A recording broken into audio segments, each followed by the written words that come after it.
5 തലമുറകളായി നിങ്ങൾക്കൊപ്പം PRS hospital.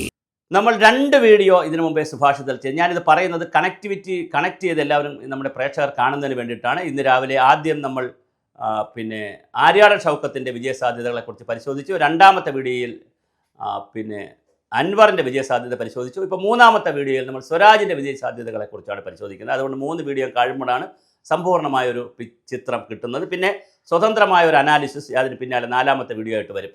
അപ്പം സ്വരാജിന് അനുകൂലമായ ഘടകങ്ങൾ എന്തൊക്കെയാണ്? ഒന്ന്, സ്വരാജ് എന്ന വ്യക്തി തന്നെയാണ് ഏറ്റവും പ്രധാന ഘടകം. സ്വരാജ് ഒരുപാട് നിലപാടുകളുള്ള ആളാണെന്നൊരു ധാരണ കേരള സമൂഹത്തിൽ ഉണ്ടാക്കിയെടുക്കാൻ സ്വരാജിന് കഴിഞ്ഞിട്ടുണ്ട്. അതിപ്പോൾ പാകിസ്ഥാൻ യുദ്ധത്തിൻ്റെ കാര്യമായാലും, അതുപോലെ തന്നെ ഇറാൻ്റെ യുദ്ധമായാലും, ഹമാസിൻ്റെ വിഷയമായാലും, ഏത് വിഷയത്തിലും ഈ VT ബലറാം മോഡലിൽ വ്യത്യസ്തമായ അഭിപ്രായം പറയുന്ന ഒരു നിലപാടുള്ള ആളാണ്. അദ്ദേഹത്തിൻ്റെ അഭിപ്രായത്തിൽ ശരി തെറ്റൊക്കെ വേറെ വിഷയം. അത് ചിലപ്പോൾ ശരിയുണ്ടാവും, തെറ്റുണ്ടാവും, അതിന് അഭിപ്രായ വ്യത്യാസം ഉണ്ടാവും, ട്രോളൊക്കെ വരും. പക്ഷേ ഒരു നിലപാടുണ്ട് അദ്ദേഹത്തിന് എന്നുള്ള ഒരു തോന്നൽ കൃത്യമായി ഉണ്ടാക്കിയെടുക്കാൻ സ്വരാജിന് കഴിഞ്ഞിട്ടുണ്ട്. പിന്നെ അദ്ദേഹം എഴുത്തുകാരനാണെന്നുള്ള നിലയിൽ പുസ്തകമൊക്കെ എഴുതിയിട്ടുണ്ട്, അല്ലെങ്കിൽ നല്ല വായനക്കാരനാണെന്നൊക്കെ പറഞ്ഞ് നല്ല സാഹിത്യകാരന്മാരെ അവിടെ നിലമ്പൂർ ഐഷയെ പോലുള്ള, KR മീരയെ പോലുള്ള, വൈശാഖനെ പോലുള്ള സാഹിത്യകാരന്മാരെ അവിടെ കൊണ്ടുപോകാൻ കഴിഞ്ഞിട്ടുണ്ട്. അപ്പോൾ കൽപ്പറ്റ നാരായണനെ പോലെയുള്ള സാഹിത്യകാരനെ ഷൗക്കത്തിന് കൊണ്ടുവരാൻ കഴിഞ്ഞു. അത് ബാലൻസ് ചെയ്യുന്നില്ല. പക്ഷേ എന്നാൽ കൂടുതൽ ആളുകളെ കൊണ്ടുവരാൻ കഴിഞ്ഞത് അശോകൻ ചെരുവിലും പൂക്കാസാസയും ഒക്കെ വളരെ സജീവമായി അവിടെ സ്വരാജിൻ്റെ കൂടെ ഉണ്ടായിരുന്നു. പിന്നെ സ്വരാജിന് കിട്ടുന്ന ഒരു അപ്പർ എന്ന് പറയുന്നത് പാർട്ടിയുടെ സെക്രട്ടേറിയറ്റ് മെമ്പറാണ്. CPMൻ്റെ വർഗ വിഭജന സംഘടനകളും CPMൻ്റെ മെമ്പർമാരും ഒരിക്കലും അവരുടെ ഒരു സെക്രട്ടേറിയറ്റ് മെമ്പറെ തോൽപ്പിക്കാൻ കളിക്കുകയില്ല. അങ്ങനെ പരസ്യമായ രഹസ്യമായി കളിച്ചാൽ അത് പാർട്ടി കണ്ടുപിടിച്ചാൽ പിന്നെ നടപടി വരുമെന്നറിയാം. അതുകൊണ്ട് അങ്ങനെ ഒരു കളിക്ക് അവിടുത്തെ CPM മുതിരുമെന്ന് തോന്നുന്നില്ല. അതും ഒരു സാധ്യതയാണുള്ളത്. പിന്നെ അദ്ദേഹം നിലമ്പൂർക്കാരനാണ്. അദ്ദേഹം പണ്ട് നിലമ്പൂർക്കാരനായിരുന്നു. ഇപ്പോൾ അവിടെ നിന്നൊക്കെ മാറിയൊക്കെ എറണാകുളത്താണ് താമസമെങ്കിലും നിലമ്പൂർക്കാരനാണ്. ബേസിക്കലി കുടുംബം തറവാടൊക്കെ നിലമ്പൂരാണ്. അതും അദ്ദേഹത്തിന് ഘടകമാണ്. അതുപോലെ തന്നെ ആൻറ്റി ഇൻകംബൻസ് വോട്ട് വന്നാൽ അത് 2ആയും പിരിഞ്ഞു പോകും. ചിലപ്പോൾ അത് 3 ആകും. കുറച്ച് BJPക്ക് കിട്ടും, കുറച്ച് നമ്മുടെ ഇദ്ദേഹത്തിന് ആര്യാടൻ ഷൗക്കത്തിന് കിട്ടും, കുറച്ച് അൻവറിന് കിട്ടും.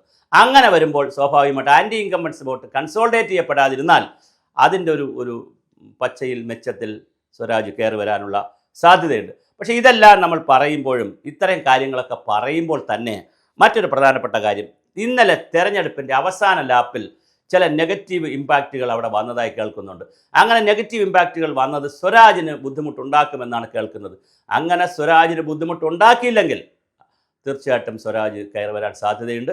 അല്ലെങ്കിൽ അത് ഈ പറഞ്ഞ പോലെ വളരെ 5000 6000 വോട്ടിനൊക്കെ ചിലപ്പോൾ സ്വരാജ് ജയിക്കാൻ സാധ്യതയുണ്ട്. അല്ലെങ്കിൽ ചിലപ്പോൾ ആര്യാടൻ ഷൗക്കത്തിനെയും അൻവറിനെയും മലർത്തി അടിച്ചുകൊണ്ട് വലിയ ഭൂരിപക്ഷത്തിലേക്ക് അത് പിണറായിക്ക് കിട്ടുന്ന, അല്ലെങ്കിൽ ഈ ഇടതുപക്ഷ ജനാധിപത്യ മുന്നണിക്ക് കിട്ടുന്ന വലിയൊരു വോട്ടായി. കാരണം മോഡി വിരുദ്ധത ഒരു തരംഗം മുസ്ലിങ്ങളുടെ ഇടയിൽ കുത്തിവെക്കാൻ കഴിഞ്ഞാൽ, കാരണം അത് പല രൂപത്തിൽ കുത്തിവെക്കുന്നുണ്ട്. ഇപ്പോൾ ഇറാനെ അനുകൂലമായി പറയുകയും പാലസ്തീനെ തള്ളിപ്പറയുകയും പാകിസ്ഥാനെ തള്ളിപ്പറയാതിരിക്കുകയും ഒക്കെ ചെയ്യുന്ന ഒരുപാട് മുസ്ലിം അനുകൂലമായ നിലപാടെടുക്കുന്ന ഒരു മുഖ്യമന്ത്രിയാണ് എന്നുള്ള തോന്നൽ മുസ്ലിങ്ങളുടെ ഇടയിൽ കൊണ്ടുവന്നിട്ടുണ്ട്. അത് പലപ്പോഴും കഴിഞ്ഞ അസംബ്ലി തെരഞ്ഞെടുപ്പിന് നന്നായി അത് CPMന് ഗുണം ചെയ്തു. പക്ഷേ അതേസമയം പാർലമെൻറ്റ് തെരഞ്ഞെടുപ്പിന് അത് ഗുണം ചെയ്തില്ല. അത് കോൺഗ്രസിനാണ് ഗുണം ചെയ്തത്. കാരണം അവിടെ ഭരിക്കുന്നത് എപ്പോഴും കോൺഗ്രസിനെ കൊണ്ടല്ലേ എതിർക്കാൻ കഴിയുള്ളൂ എന്നുള്ള ഒരു തോന്നൽ കൊണ്ടാണ്.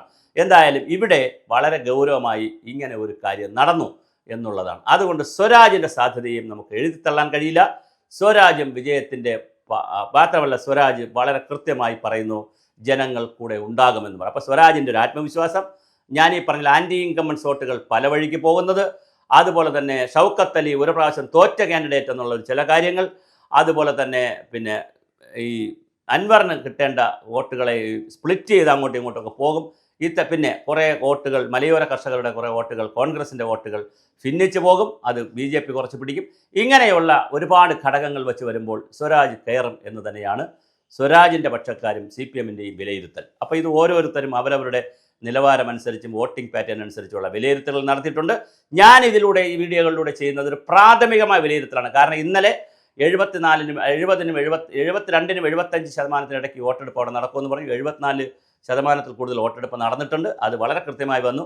ഇത് ഈ അനാലിസിസ് എല്ലാം നടത്തുന്നത് ഇന്നലേക്ക് ശേഷമുണ്ടായ 8-10 മണിക്കൂറിലെ കാര്യങ്ങൾ വെച്ചിട്ടാണ്. ഇന്ന് പ്രോഗ്രസ് ചെയ്യുന്നതനുസരിച്ച്, ഇന്ന് നാളെയും നമ്മുടെ കൈവശമുണ്ട്. ഇത് പ്രോഗ്രസ് ചെയ്യുന്നതനുസരിച്ച് ബാക്കി വിവരങ്ങൾ അനലൈസിസായി അല്ലെങ്കിൽ വിശകലനമായി തന്നെ നമ്മുടെ പ്രേക്ഷകരെ അറിയിച്ചു കൊണ്ടേയിരിക്കും.